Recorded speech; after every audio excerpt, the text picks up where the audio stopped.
Il y a une rangée tout vide juste devant.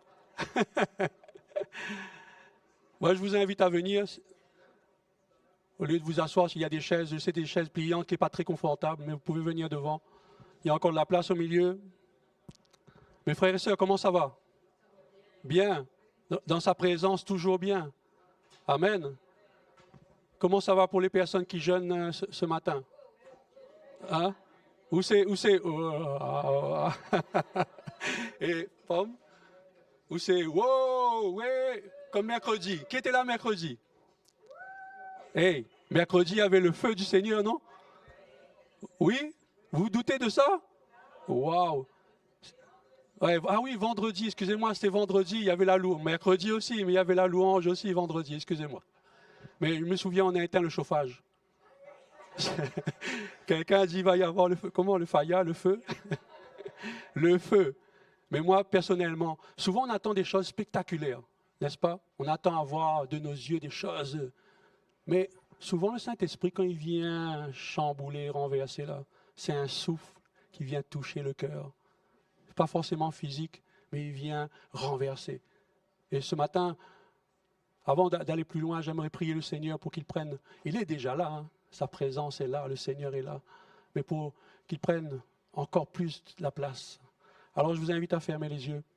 Seigneur, nous te remercions, Père. Merci pour ce temps de louange, pour ce temps d'adoration dans ta présence. Nous te laissons toute la place. Père, ce matin, garde tout ce que je vais dire, Seigneur. Non pas ce que je veux, mais ce que tu veux, toi, Père éternel.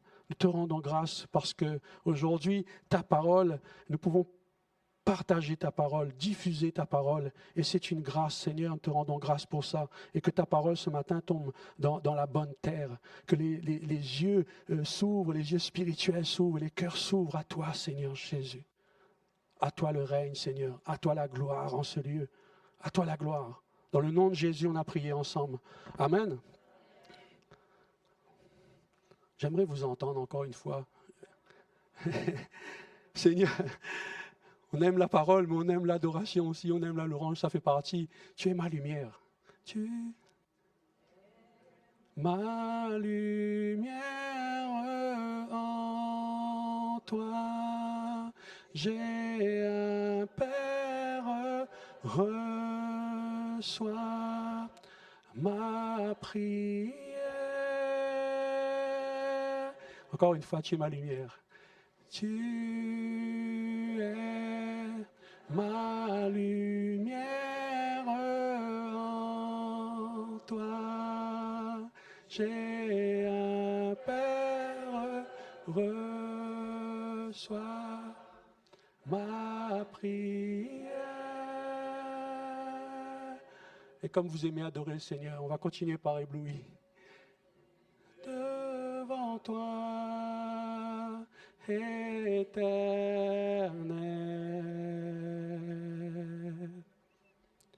ébahi par l'amour de ton ciel.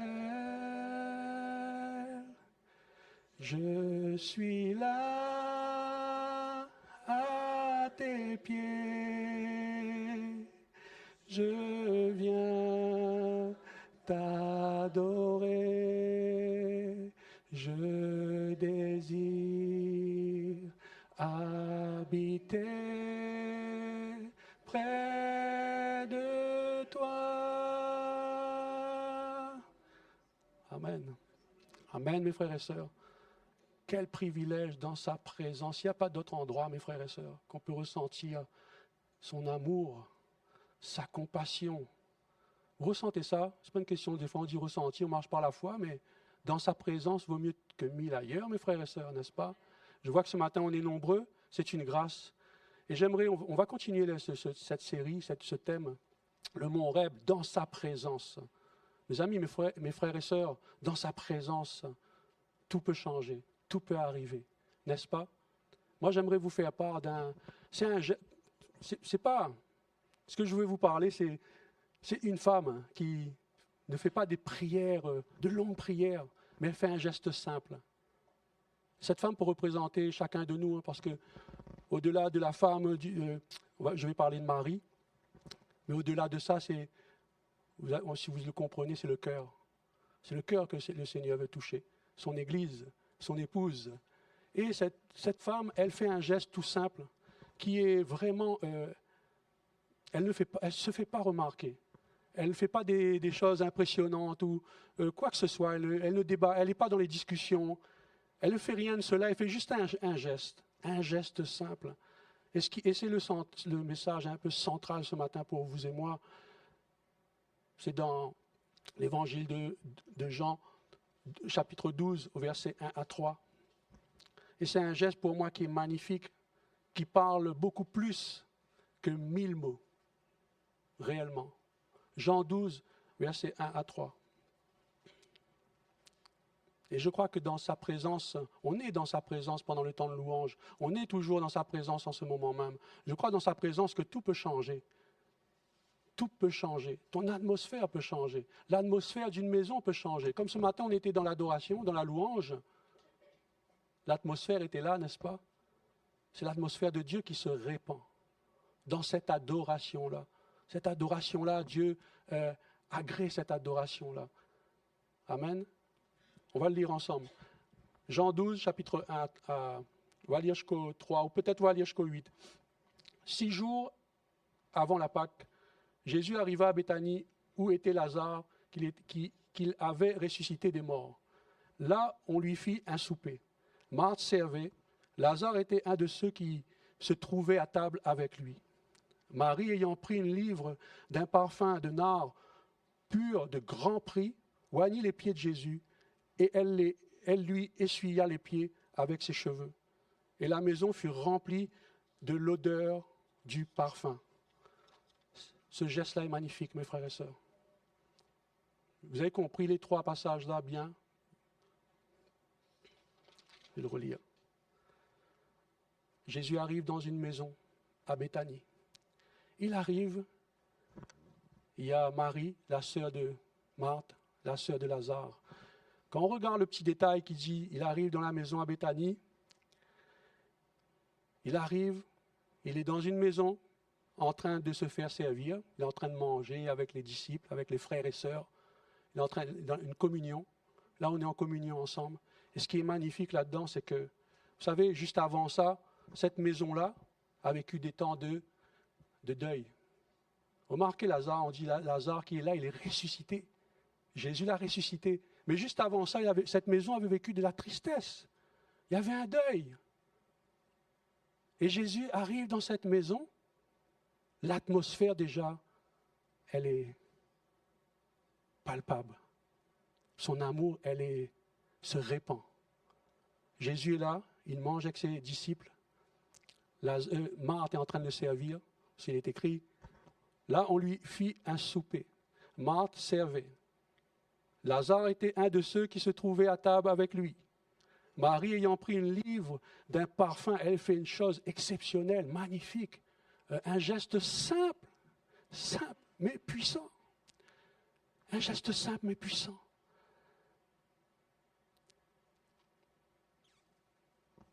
Mes frères et sœurs, Dieu nous invite ce matin, à travers cette histoire, nous interpelle à faire comme Marie, à offrir cette offrande, une offrande agréable à Dieu. Au-delà de l'argent, certains vont dire, un pasteur qui va parler encore de l'argent, ou matériel, les voitures, les maisons, ces choses-là. Au-delà de tout ça, ce que Dieu veut, c'est ton cœur. L'offrande de ton cœur. C'est ce que Marie a fait. C'est ce qu'elle a fait. Elle a versé de l'huile, toute cette huile précieuse. Vous savez, cette huile, c'est représentatif au moins d'un an de salaire. Il y en a, à l'époque, c'était une grande richesse. Elle a tout donné, cette dame-là. Marie a tout donné. Elle a donné de son être. Elle a donné son être entier. Elle a donné tout son cœur. Là, je ne vous parle pas de donner votre argent, mes frères et sœurs. Attention que je vois ça sur les réseaux sociaux. Un pasteur a parlé de ça. Ce n'est pas ça. Je parle de votre cœur. Tout résume sur une question de cœur. On a toujours parlé à l'Église un cœur à cœur avec Dieu, la présence de Dieu. Et je crois que notre cœur va favoriser l'atmosphère de Dieu dans ta vie, surtout dans notre Église, réellement. Réellement. La question ce matin qui me vient à cœur, à l'esprit, c'est que, mon frère, ma sœur, quand tu viens à l'autel, quand tu viens devant le Seigneur, non pas moi, hein, devant le Seigneur Jésus, tu viens devant, qu'as-tu à lui offrir? Qu'est-ce que tu as à lui offrir? Je sais que ce n'est pas facile, parce que ce que Dieu nous demande parfois, c'est pas de donner, c'est pas facile. Mais ce qu'il nous demande, c'est de donner des choses qui est difficile, qui nous coûtent. Je ne parle pas d'argent encore une fois, qui nous coûtent. Et souvent, on garde des choses dans notre cœur, on refuse de lâcher, on refuse de donner. On refuse de donner. Souvent, c'est simple, hein, comme bonjour pour moi, parce que le Seigneur m'a parlé ainsi, parce que souvent, c'est notre temps. Notre temps. Souvent, c'est aussi, on a des blessures intérieures. Et ces blessures-là, ça peut traîner depuis des années. Peut-être pour quelques-uns, ils ont ces blessures-là. Peut-être ça te parle ce matin. Ça traîne depuis des années. Et au lieu de lâcher, de poser aux pieds de Jésus pour que ton atmosphère, comme à la maison de Béthanie, change, on tient jusqu'au bout. Jusqu'à quand tu vas tenir ça? Jusqu'à quand tu vas tenir? Pose cette question à toi, même à l'intérieur de toi. Je ne vais pas pouvoir résister longtemps. C'est impossible. Parce que des fois, c'est des fardeaux qui est lourd à porter. Je ne sais pas si vous me suivez, mais moi, je ne suis pas là pour convaincre. C'est le Saint-Esprit, à travers sa parole, qui convainc les cœurs. Je veux juste être le porteur de message ce matin.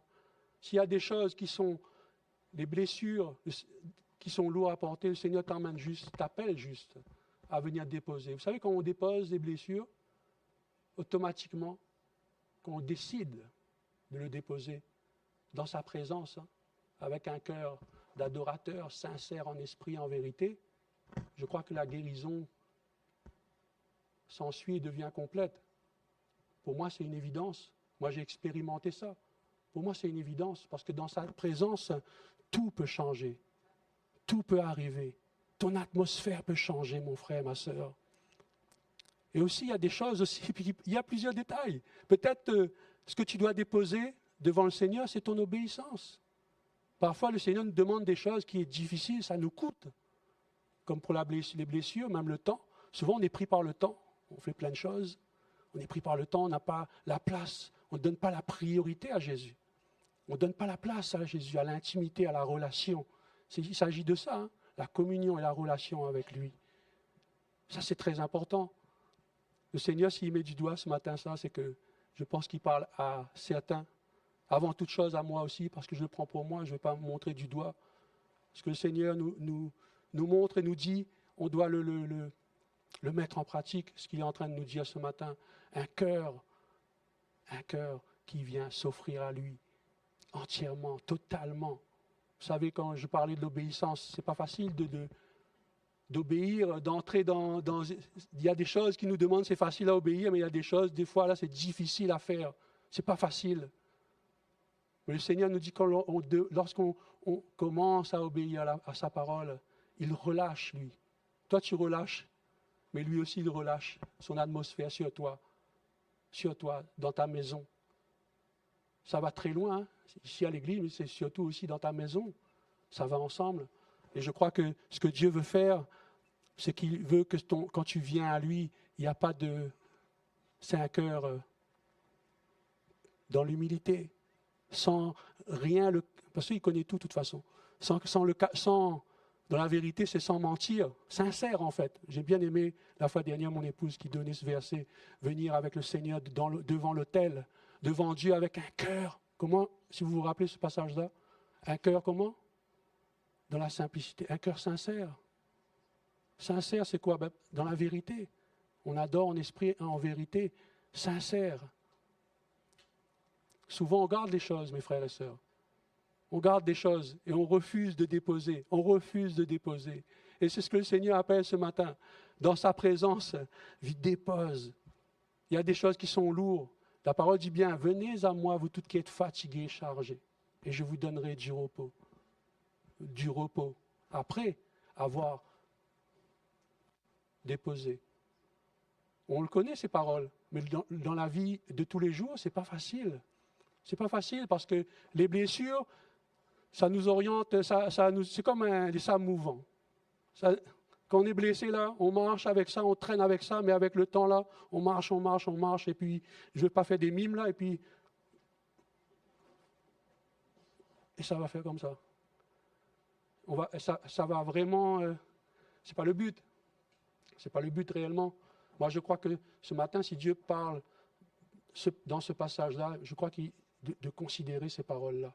C'est très important, mes frères et sœurs. L'exemple de Marie est un exemple, mon frère, ma sœur, de cœur. Elle a tout donné, de tout son cœur, c'est une offrande de cœur, une offrande d'amour, d'humilité, une dévotion, un attachement à lui, à Jésus. Un attachement total, entier, ton être entier. C'est ce qu'il nous demande. Ce qu'il me demande aussi, à chacun. Mon frère, ma sœur, regarde quand l'histoire de Marie, Marthe et Marie, vous vous rappelez? Vous savez l'histoire de Marthe et Marie, certains le savent, c'est sûr, là, c'est une petite histoire. Beaucoup aiment bien lire les histoires rapides comme ça, lire des passages, beaucoup de grands passages, mais qui ne connaissent pas cette histoire? Si vous ne connaissez pas cette histoire, Marthe et Marie, vous ne connaissez pas l'histoire de Marthe et Marie, je vais le lire aussi. OK. Ce n'est pas un grand passage, mais il est bon de prendre le temps de le lire. C'est dans Luc 10, versets 38 à 42.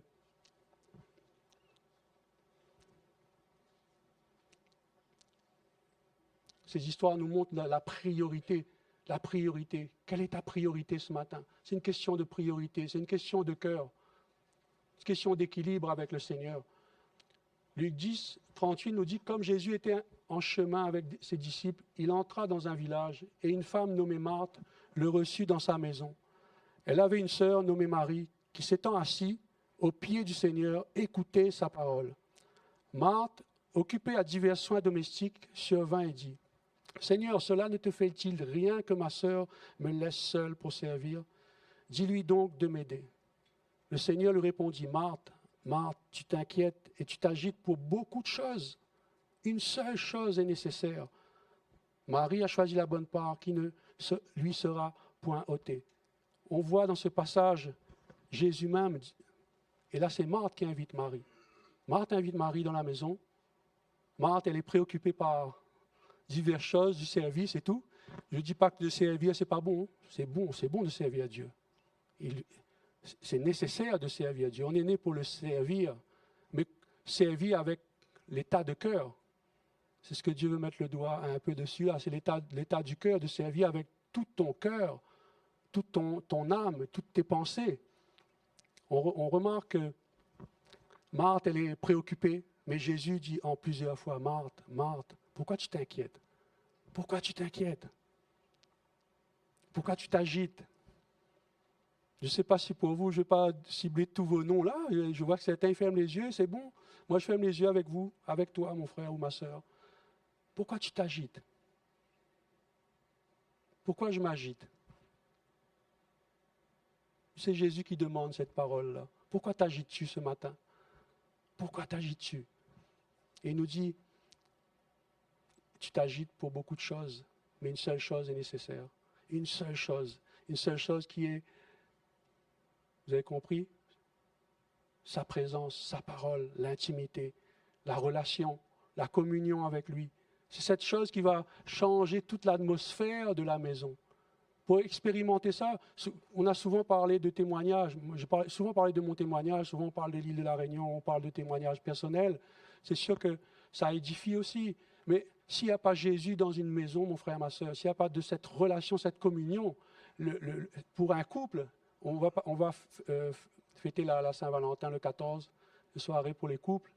Mais imaginez-vous, s'il n'y a pas Jésus, s'il n'y a pas la parole de Dieu dans une maison, la maison, je peux vous dire, est chaotique, hein, peut tomber en ruine. Hein. Spirituellement parlant et physiquement aussi, hein, il y a des séparations, il y a plein de choses plein de facteurs qui vont faire que le couple ne va pas perdurer dans le temps, réellement. Déjà en tant que chrétien, dans notre vie de couple, s'il n'y a pas le Seigneur, C'est pas facile, hein, parce qu'on a des caractères différents. Hein. On a tous les mêmes caractères. En Christ, oui. Mais en, pardon, en Christ, oui, mais individuellement, humainement, dans la chair, non. Non, non, non, non. En Christ, on a les mêmes caractères. Mais ce que je veux vous dire, c'est que ce qui est très important, vous savez, on parle souvent de notre mariage, notre relation depuis l'enfance qu'on se connaît, on a grandi avec, c'est pas pour autant, des fois, vous savez, on apprend à se connaître. On apprend à grandir ensemble. Et vous savez, ceux qui n'aiment pas le mariage, qui n'aiment pas la communion avec Dieu, ceux qui n'aiment pas ça, vous avez la réponse? Marconi a la réponse. C'est qui n'aime pas la communion avec Dieu? Hein? Le diable, vous savez ça? Vous connaissez ses stratégies, ça? Les stratégies du diable, vous le connaissez? Comment il agit, il est subtil? Mais quand on connaît ses stratégies, il y a une chose vraiment qui peut l'empêcher de nous nuire, de nous atteindre. C'est comment? La communion. La communion avec Dieu. Le diable a réussi à venir influencer, toucher un couple dans le jardin d'Éden. Adam et Ève. Il a réussi à faire ça, il a influencé. Et aujourd'hui, il fonctionne de la même chose. Ils viennent semer des pensées contraires, des idées contraires, ou des choses qui semblent bonnes, hein, peut-être. Hein. Il est très malin, il est malin. Mais il n'est pas aussi malin que Dieu. Il est très malin. Mais c'est pour vous dire que si on connaît la stratégie, on connaît comment comment le diable agit, on connaît comment faire avec Dieu. Mon frère, ma soeur, la communion, j'ai entendu la communion, et c'est réellement ça qui est écrit sur sur mes notes. La communion, l'alliance qu'il a fait avec nous, la relation, l'intimité. Et c'est ce que Marie, elle fait. Pour elle, il n'y a pas d'autre chose qui compte. Pour elle, elle sait à Dieu, elle fait d'autres choses, mais il y a une chose qui est importante, qui est vitale, qui est primordiale et qui est essentielle pour toi et moi, c'est l'intimité. Elle met en phase une priorité là.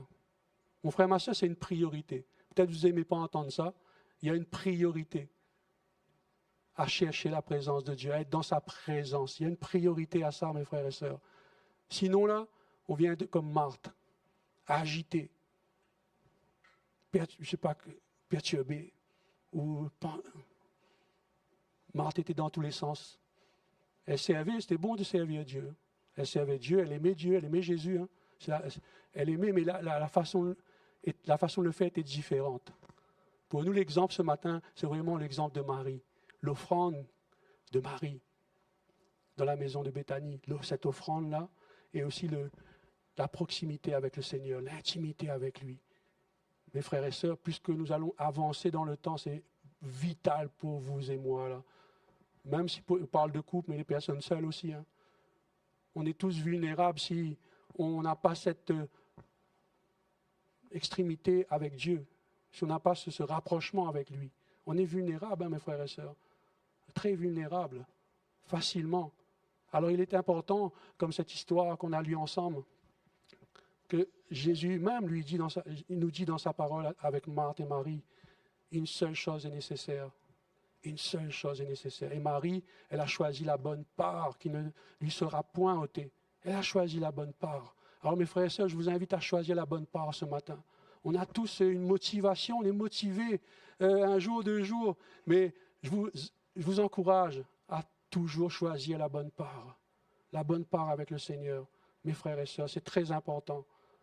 La proximité avec Dieu, cette démarche de venir le chercher de tout notre cœur, de tout notre être, avec nos imperfections, on vient devant lui.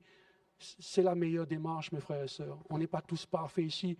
Marie, à Béthanie, elle n'était pas une femme parfaite, hein, mais ce qu'elle a fait là, waouh! Elle a oint d'huile le pied de Jésus, une huile pure, une huile de grande valeur. Elle a versé aux pieds de Jésus, elle a pris ses cheveux, elle a essuyé les pieds de Jésus avec. Waouh! C'est représentatif, hein? Jésus savait qu'il allait mourir, qu'il allait à la croix. Elle fait ça. Elle met un baume parce qu'il allait être enseveli. Mais ce baume-là va répercuter sur elle, sur toute une éternité. Cette huile précieuse-là. Je ne sais pas si vous me comprenez. l'huile précieuse elle a oint Jésus, cette huile-là va répercuter sur elle, sur sa vie pour toute l'éternité, comme vous et moi. Quand on prend son exemple, on vient dans sa présence, on s'humilie, on vient offrir tout notre cœur, c'est une offrande d'amour qui va répercuter sur toute ton éternité. Là, est-ce que vous me comprenez mieux? Peut-être pas. C'est très important, mon frère, ma soeur. Vous savez, quand je parlais de couple, là, des divorces, les disputes ou quoi que ce soit, s'il n'y avait pas le Seigneur, il y aurait longtemps qu'on serait plus ensemble. Hein. Faut pas se voiler ou cacher la face. À une période, on n'avait pas le Seigneur avec nous. On ne connaissait pas le Seigneur. On ne connaissait pas la parole. On n'avait pas donné notre vie à Jésus. Il y a plusieurs années de cela. Vous savez, c'est catastrophique quand il n'y a pas le Seigneur. Hein. Et ce qui s'est passé, c'est quand le changement qu'il a fait, c'est quand mon épouse a commencé à être touchée et à lire la parole, qu'elle a commencé à avoir une proximité avec le Seigneur, qu'elle a commencé à chercher Dieu, l'atmosphère de la maison a changé. L'atmosphère de toute la maison a changé. Et même moi, je ne lisais pas encore la parole. Même moi, je n'étais pas encore comme elle, assoiffée. L'atmosphère de la maison a vraiment changé. Et ça a impacté mon cœur aussi. Ça m'a touché aussi. Remarquez quand la maison de Béthanie, il parle de... Elle essuya le pied de Jésus avec ses cheveux. Et la maison fut remplie de quoi? De l'odeur du parfum de Christ. La maison fut remplie de l'odeur du parfum de Christ. L'exemple de notre vie, de notre témoignage, l'intimité a touché mon cœur. C'est une question de cœur, a chamboulé toute ma famille, cette relation-là, la relation avec le Seigneur. Ça a tout changé, tout changé. Ça a même transformé. Je crois qu'il peut transformer ta vie. C'est pour ça que je dis, quand l'atmosphère de Dieu dans sa présence, tout peut changer. Parce que s'il a tout changé dans ma famille, je crois qu'il peut le faire aussi pour vous. On n'est pas tous parfaits, mes frères et sœurs. Là, je vous dis, c'est des clés qu'on peut mettre en pratique chez nous et avancer ainsi, parce qu'on n'est pas tous parfaits. Je crois que dans son atmosphère, dans sa présence, on est tellement environné de son atmosphère que, waouh, il n'y a rien qui peut nous atteindre. Quand on est environné de sa présence, je crois que c'est un environnement propice à la transformation, à la relation, au changement de cœur, au changement de comportement, des traits de caractère qui est fort, mais qui, comme un gros glaçon comme ça, mais dans la présence de Dieu, le glaçon, il fond. Ça fond comme ça, dans la présence de Dieu. Hein. Le glaçon fond comme ça. Je parle des gros traits de caractère, des caractères qui ne glorifient pas Dieu. Il y a plein de choses qui ne glorifient pas Dieu. Mais dans sa présence, hey, il y a une transformation, il y a un changement. On peut même régénérer, renouveler nos pensées, renouveler notre corps, notre être entier, réellement. Et des fois, il n'y a pas de secret. Hein. Son intimité, dans sa présence. Alors, je demande à Dieu de pardon s'il y a eu des manquements de ne pas aller dans sa présence, de ne pas rechercher sa face. Parce qu'on est tous pris souvent par le temps. Hein. C'est souvent ce qui nous arrive. Ah, on n'a pas le temps. On doit s'occuper de ci, on doit s'occuper de ça. On ne peut même pas donner 5 minutes ou 1 heure à Dieu, comme les disciples qui étaient endormis. Ils dormaient comme ça. Jésus à Gethsémane, Jésus est venu à plusieurs reprises. Vous dormez encore? Vous ne pouvez pas prier 1 heure avec moi? Non, ils étaient trop fatigués. Ils étaient trop... Le Seigneur nous interpelle là-dessus. Parce que pourquoi? Nous qui sommes l'Église dans notre maison aussi, mais nous qui sommes l'Église aujourd'hui, le message est très important. La parole dit bien, c'est Matthieu 27, je crois. 21, pardon. Matthieu 21, il nous dit 13. Il nous dit, ma maison sera appelée une maison de prière. Une maison de prière, ce n'est pas qu'un bâtiment. C'est bien le bâtiment pour qu'on se réunisse, mais une maison de prière, c'est un lieu aussi de relation, de communion avec lui, de sincérité de cœur, lieu de relation et de communion. Ma maison sera appelée une maison de prière, mes frères et sœurs. Est-ce qu'il y a du travail à faire dans ce... Est-ce qu'il y a du travail à faire de dire ma maison sera appelée une maison de prière? Mais Dieu, dans cette génération-là, il appelle que son Église se lève dans cette direction-là. Ma maison sera appelée une maison de prière. C'est bien les activités, plein de choses. Hein. On est là, c'est bien. Mais il nous demande que ma maison sera appelée une maison de prière. C'est quand il est allé dans le temple, là, je ne sais pas si vous connaissez cette histoire, juste avant le verset 12. Il rentre dans le temple, il écrit le temple de Dieu. Il rentre dans le temple de son Père. Aujourd'hui, c'est le temple de son Père, le temple de Dieu, le temple de notre Dieu. Il rentre et il voit les gens qui vendent des choses, des vendeurs de pigeons, ils sont assis là. Je vais vous lire. Jésus entra dans le temple de Dieu. Matthieu 12, 13. Je vais vous donner la référence, excusez-moi. Matthieu 21, verset 12, 13. Il est écrit, Jésus entra dans le temple de Dieu. Il chassa tous ceux qui vendaient, qui achetaient dans le temple. Il versa les tables, des chargeurs et les sièges de vendeurs de pigeons. Vous vous rendez compte? Le temple de Dieu, comment le temple de Dieu, comment est de... Ça, c'était à l'époque, ça. Aujourd'hui, c'est encore d'actualité. Hein? Souvent, on regarde les églises belles surface, merci Seigneur, gloire à Dieu. Mais à l'intérieur, là, je parle de cœur, là. Comment c'est? Je parle pour nous déjà, nous l'église, je parle pour moi déjà. Je ne montre pas du doigt à mon voisin, là, mais je donne l'exemple que je parle pour moi avant tout. Et nous qui sommes l'église, ici, là, présentiellement, franchement, mes frères et sœurs,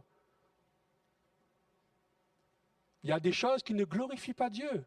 Il y a des choses mais lui seul le sait. Il nous connaît par cœur. Mais il y a une chose qui nous dit ce matin, on a cette capacité, s'il y a des choses qui ne le glorifient pas, de renverser ces choses-là. Renverser ces choses-là. Tu as cette capacité-là. S'il y a des choses qui t'empêchent d'aller plus loin avec lui, de déposer certaines choses, tu as cette capacité de déposer les choses dans la maison de Dieu. Il dit bien Jésus en toi, Christ en nous, Jésus. Il nous donne cette autorité-là. Si Jésus-Christ est en toi, il te donne la capacité de faire cela. Il renverse les chaises.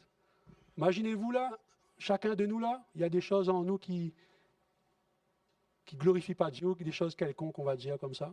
On prend l'exemple, chacun, moi si je m'assois, on se lève, et moi, chacun, allez, prenez votre chaise. Et on va le mettre dehors. Tout le monde se lève. Il y a 120 chaises ici. Allez, on va aller dehors avec les chaises là. Tout le monde va dire, qu'est-ce que vous faites? Non, il y a des choses qui sont installées là depuis longtemps. Là. Je refuse ça. Et on jette dehors, on jette aux encombrants. Je ne sais pas si vous me comprenez. J'amène ce côté joie, mes frères et sœurs, c'est très important. Jésus, là, il n'aime pas ça. Il rentre dans le temple de son Père, et il voit tout ça. Et vendeur de pigeons, des choses. Seigneur, viens à notre aide, viens à notre aide. Et il nous fait rappeler ce matin que ma maison sera appelée une maison de prière. Une maison, tout le temps on le dit, qui l'adore, qui adore Dieu, qui loue Dieu, qui aime Dieu de tout notre cœur, de toute notre pensée. Il est très important, mon frère, ma soeur. Quand on vient ici, il y a des détails qui sont importants, mes frères. On vient à l'autel, on vient dans la maison de Dieu. C'est la maison de Dieu, comme Jésus dit. Jésus même, il venait dans la maison de son Père, il venait dans la maison de Dieu. Jésus même, il vient dans la maison de son Père. Mes frères, ma soeur, il y a des choses, vraiment, si on vient ici, devant l'autel. Aujourd'hui, on ferme nos yeux, c'est l'autel du Seigneur. Ce n'est pas l'autel des pasteurs, là, c'est l'autel de Jésus-Christ. On vient ici, à l'église. Si on a quelque chose contre son frère, contre sa sœur, il dit bien la parole, hein, va te réconcilier avec ton frère et ta sœur avant de venir déposer ton offrande, avant de venir faire une offrande d'amour, une offrande de cœur, avant de venir faire ça. Va d'abord, ou prends ta chaise. S'il y a des choses là qui ne glorifient pas, prends ta chaise, va déposer aux encombrants. Seigneur, et reviens, viens, Seigneur, pardonne-moi. Le voile a été déchiré, hein. Il n'y a plus de séparation. Mais mon épouse parlait la fois dernière, j'ai bien aimé l'inspiration que le Seigneur a parlé à travers elle. Le voile est déchiré, mes frères et sœurs, il n'y a plus de séparation. On a juste à, Seigneur, comme Marie, Seigneur, ce geste d'humilité. Marie, je vous ai dit, elle n'était pas parfaite. Elle vient avec un geste d'humilité, de repentance, pardon. Seigneur, pardon. Pardon. Je sais qu'il y en a, ils n'aiment pas ça. Mais c'est la seule la seule voie. Large est la porte, étroit est le chemin. Et c'est ce chemin, mon frère, ma soeur. C'est ce chemin. C'est ce chemin. On aime entendre des messages. Je sais qu'il y a plein de messages. C'est bon d'entendre des messages. Ce n'est pas interdit. Il y a des messages qui parlent, qui souvent parlent d'encouragement, de joie, mais il y a des messages, il faut que ça vienne parler au cœur. On aspire à ce que le Saint-Esprit, on a prié tout à l'heure, que le Saint-Esprit vienne renverser, chamboule les cœurs, Seigneur, les pensées, tout ce qui n'est pas de toi, tout ce qui ne te glorifie pas, des pensées. Vous savez, juste le Saint-Esprit me met à cœur. Vous savez qu'est-ce qui s'est passé quand Marie est venue donner son offrande de cœur? Il y avait Judas. Judas était un disciple, un apôtre. Hein. Il était là. Il était contre ça. Le parfum était d'une valeur de 300 deniers. Pour les personnes qui le savent, 300 deniers, presque équivalent d'un an de salaire. C'était beaucoup d'argent. C'est un parfum très, très, très précieux. Judas, il arrive, il lance une pensée. Ah, pourquoi elle fait ça? Elle aurait pu donner tout cet argent-là aux pauvres. Mais lui, dans sa tête, vous connaissez l'histoire de Judas, il a trahi Jésus. Dans sa tête, lui, il volait dans la bourse, il volait dans les caisses. Lui, ce n'était pas donné aux pauvres. Hein. Lui, cet argent-là, il voulait prendre un peu ou il voulait prendre tout. Là. Son intention était ça. Son intention était ça. Et c'est pareil souvent dans les églises. Il y a souvent des personnes qui viennent avec un cœur d'offrande, d'amour, de cœur. Et il y a souvent des personnes qui viennent avec une pensée contraire. Pourquoi? Pourquoi tu donnes ton cœur, ou tu donnes tout comme ça? Pourquoi ceci, ou pourquoi cela? Pourquoi ceci, pourquoi cela? Seigneur, aide-nous parce que ces choses-là ne le glorifient pas. Ce qui glorifie Dieu, c'est le cœur de Marie. C'est ce cœur-là. Marie, elle s'est fait pas, je l'ai dit tout à l'heure, elle ne s'est fait pas remarquer. Elle n'a pas dit elle n'est pas venue prêcher dans la maison de Béthanie, elle n'a pas fait, oui, elle ne s'est fait pas remarquer, Marie. Elle est arrivée doucement, avec une douceur, l'amour. Elle n'a pas fait, elle ne s'est pas fait remarquer, mes frères et sœurs. Il y a des choses qui vraiment, que Dieu a besoin, que Dieu désire. Je vais dire, Dieu n'a pas besoin de rien, mais je sais que Dieu désire, lui. Il désire ton cœur ce matin. Ce cœur-là, le cœur comme Marie, là. Comme Marie. Viens pas avec d'autres choses, là. Viens adorer le Seigneur. En vérité, en esprit, en vérité. Viens adorer le Seigneur. Cherche pas à droite ni à gauche. Ne te pose pas de questions, ça, ceci, cela. Viens adorer le Seigneur. C'est ce qu'il veut. Parce que c'est cette adoration-là qui va emmener l'atmosphère, toute l'atmosphère du ciel sur ta vie, sur son Église. C'est cette adoration-là. Il n'y en a pas d'autre. Fais comme tu veux. Cherche une façon d'adorer ton Dieu. Fais comme tu veux. Il n'y a pas d'autre façon. Il n'y a pas d'autre façon d'adorer Dieu que cette façon-là. Ce cœur sincère, sincérité de cœur, d'humilité, d'amour pour Dieu, pour son prochain. D'amour. Il n'y a pas d'autre façon, mes frères et sœurs. On prie souvent, Seigneur, fais ce que tu veux, fais ce que tu veux. Mais quand il vient mettre des situations en face de nous, là, est-ce que nous sommes capables de dire, fais ce que tu veux? Dire, non, moi je fais comme je veux. Il est trop dur, c'est difficile. Je peux comprendre. Et le Seigneur dit, je sais, je suis ton Père, je sais que c'est difficile. Je t'aime, je sais. Je sais. Mais ce n'est pas ce chemin-là que je veux pour toi. Ce n'est pas ce chemin-là que je veux pour l'Église. Ce n'est pas ce chemin-là. Ce n'est pas ce chemin-là. Quand on parle d'alignement, ce n'est pas un alignement pour suivre les pasteurs. Seigneur, ce n'est pas un alignement pour suivre les pasteurs. C'est un alignement pour suivre la direction de Dieu, que Dieu a déposée, la vision que Dieu a déposée dans son Église. Que Dieu a déposée dans son Église. Mon frère, ma soeur, une prière toute simple. Hein? Seigneur, viens nous aider. Viens nous aider. Je sais que beaucoup, multitude, On a tous des caractères différents, mon frère, ma soeur. Mais il y a un caractère qui plaît à Dieu. Il y a un caractère que Dieu honore. Je reviens encore à l'histoire avec Marie. Dieu honore ça. Dieu honore. Dieu honore. Dieu honore pas. Tu vois les réactions comme je vais dire comme Judas, non, jamais. Jamais. C'est pas possible. C'est pas possible, c'est pas possible. C'est pas possible, mon frère, ma soeur. Il aime son Église. Jésus aime son Église, mon frère, ma soeur. Il aime son Église. Il veut emmener son Église dans une direction. Il y a une seule direction, il y a une seule vision. Il n'y en a pas d'autre. Il n'y en a pas d'autre. Si ça paraît difficile, si ça paraît pas facile pour toi,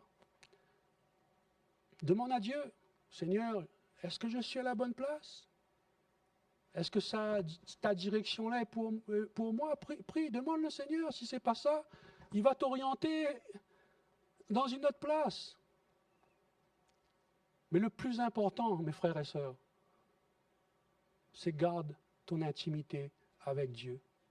N'agis pas précipitamment selon les émotions, selon les dits et les non-dits des uns ou des autres. L'intimité va révéler l'atmosphère de Christ. Et l'atmosphère de Christ va venir se répandre sur chacun de nous, mes frères et sœurs. Je ne sais pas si vous l'avez compris ce matin. Il est très important pour nous. Mon cœur vraiment était de ramener, mais c'est le Saint-Esprit qui convainc toujours les cœurs à Christ. Tout simplement. Tout simplement. Tout simplement. Tout simplement, mon frère, ma soeur. Je vous invite à vous lever.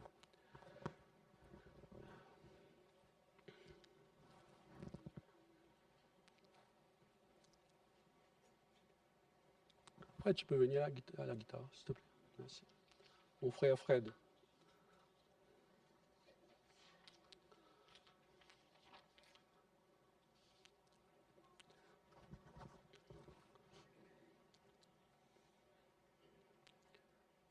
Je vous invite à fermer les yeux, réellement.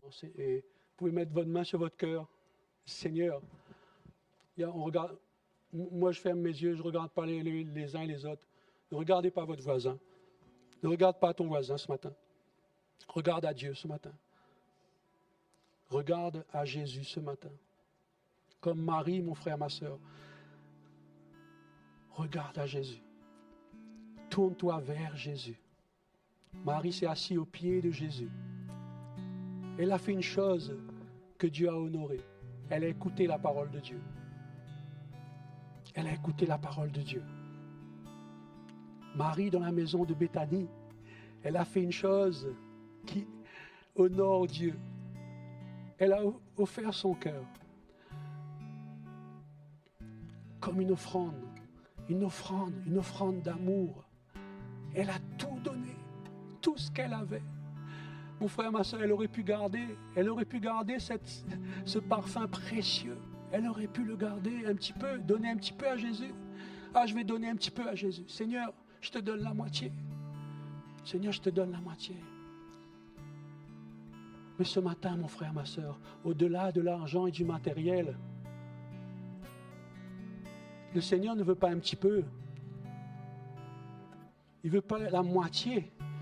Il veut tout ton cœur. Tout ton cœur ce matin. Ton être entier. Ce qu'il a pour toi, ce qu'il veut déverser à travers toi, est plus grand que tes pensées, est plus grand que tu peux imaginer dans ton cœur. C'est plus grand. Plus grand. Déclare, mon frère, ma soeur. C'est plus grand. C'est au-delà. Au-delà de mes pensées. Et ce matin, je t'invite à faire cet acte de foi. Là, tu as ta main sur ton cœur. Je t'invite à décider. Vous savez, Marie, Elle n'a pas fait de grands discours, elle n'a pas prêché, comme je vous ai dit, elle n'a pas fait de grandes prières, elle n'a pas prié, elle n'a pas ouvert la bouche. Elle n'a pas ouvert la bouche. Elle a fait un acte magnifique. Dans son cœur, il y avait comme un silence, un doux silence. Elle s'est rapprochée de Jésus. Elle a décidé de se rapprocher de Jésus.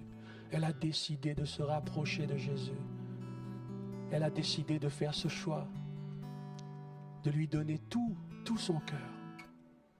Tout son cœur. Et c'est ce que Dieu veut ce matin. Il ne force jamais personne. Il ne force jamais personne. Mais comme Marthe, Jésus est dans la maison. Jésus est là. Il est toujours là. Jésus est là pour toi. Il est toujours là. Marthe a reçu, rappelez-vous, Marthe a reçu Jésus dans sa maison. Elle a reçu Jésus, mais son cœur n'était pas là. Son cœur était préoccupé. Elle était agitée par plein de choses. Par plein de choses. Son cœur n'était pas là. Mon frère, ma soeur, ce matin, comme Marie, ouvre ton cœur à Jésus. Donne ton cœur à Jésus ce matin. Là où tu es. Ce matin, je vais donner l'opportunité à quelqu'un. Si quelqu'un n'a pas donné sa vie à Jésus ce matin, j'aimerais que là où tu es, puisses laisser ta main sur ton cœur et de faire cette prière avec moi. La parole dit que si tu confesses de ta bouche le Seigneur Jésus, et si tu crois de tout ton cœur que Dieu l'a ressuscité des morts, alors tu seras sauvé. Il nous dit aussi que tous ont péché. Tous ont péché. Mais tous sont privés de la gloire de Dieu. Tous sont privés de la gloire de Dieu à cause du péché. Alors là où tu es, je t'invite ce matin à faire cette prière avec moi. Si tu décides de suivre Jésus, de faire de Jésus ton Seigneur et Sauveur de ta vie, je t'invite à faire cette prière. Là où tu es. Peut-être qu'il s'agit de plusieurs personnes aussi. Levez les mains pour les personnes qui ont donné leur vie à Jésus. Vous savez que c'est un privilège? Oui. C'est une gloire, une grâce pour chacun de nous. Alors là où tu es, moi je t'invite à faire cette prière avec moi, de répéter cette prière avec moi. Si tu n'as pas donné ta vie à Jésus. Seigneur Jésus, ce matin, j'ai entendu ta parole. Ce matin, je décide de croire en ta parole. Et je veux t'ouvrir mon cœur. Je t'ouvre mon cœur ce matin. Je t'ouvre mon cœur. Pardonne-moi pour mes péchés. Pardonne-moi pour mes péchés, mes fautes. Je me repens de mes fautes. Mais aujourd'hui, je veux que tu viennes habiter, demeurer dans mon cœur, demeurer dans ma maison. Je t'accepte aujourd'hui comme Seigneur et Sauveur de ma vie. Je confesse de ma bouche et je crois de tout mon cœur que tu es le Fils de Dieu, ressuscité d'entre les morts. Et je crois que en déclarant ces paroles, je fais partie du royaume de Dieu, du royaume de la lumière. Et aujourd'hui, Saint-Esprit, viens me remplir. Remplis-moi. Remplis-moi, Saint-Esprit. Remplis-moi. Remplis-moi. Car je veux expérimenter ta joie. Je veux expérimenter ta paix. Je veux expérimenter toute ta plénitude. Je veux expérimenter ton amour. Alors ce matin, je t'accepte comme Seigneur et Sauveur de ma vie. Si tu as fait cette prière là où tu es, aujourd'hui, tu es un enfant de Dieu. Dans le nom de Jésus, on a partagé ensemble, on a loué ensemble, on a prié ensemble. Mon frère, ma soeur, Dieu honore. Il va t'honorer. Il va nous honorer. Dans le nom de Jésus, on a prié ensemble. Amen. Alors, je vous invite à le louer. Merci.